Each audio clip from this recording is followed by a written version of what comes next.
रात के 9 बजे के बाद सुनसान पेट्रोल टंकी जैसे किसी अंधेरी दुनिया का हिस्सा बन जाती हो। चारों तरफ सन्नाटा, ठंडी हवाएं और दूर दूर तक फैली काली सड़क।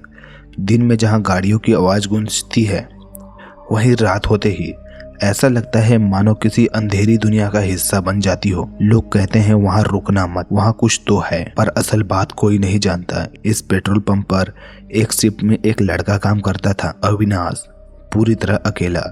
अजीब बात तो यह थी कि दूर से देखने पर तो टंकी खाली और बंद नजर आती थी, लेकिन जैसे ही कोई उसके पास जाता तो अविनाश उसे दिखाई देने लगता। पर जब भी कोई उसके पास जाता, अविनाश वहीं खड़ा मिलता, चुपचाप, स्थिर, किसी के इंतजार कर रहा हो, सन्नाटा में। एक रात एक ट्रक ड्राइवर वहां पहुंचा। उसने देखा पंप बंद है और वहां कोई नहीं है, बस अंधेरा छाया हुआ है। पर जैसे ही वह आगे बढ़ा, अविनाश टंकी के पास ही खड़ा था, बिल्कुल शांत। उसने पूछा, पेट्रोल चाहिए? अविनाश ने बिना उसकी तरफ देखे कहा।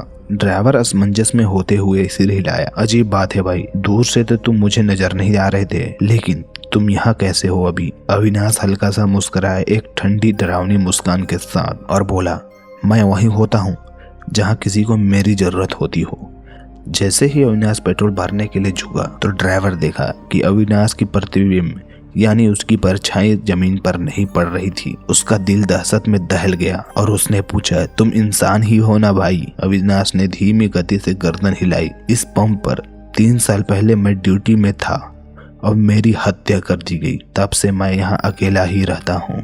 और उसी क्षण टंकी पर एक मरा हुआ बल्ब जलने और बुझने लगा। हवा गूंजने लगी और कई सारी परछाइयां अविनाश के पीछे खड़ी हो गई, सेम उसी की तरह यूनिफॉर्म और सेम उसी की शक्ल की। ड्राइवर चीखते हुए गाड़ी स्टार्ट किया और वहां से धूम दबा के भाग गया। आज भी 9 बजे के बाद उस पेट्रोल पंप में कोई नहीं रुकता।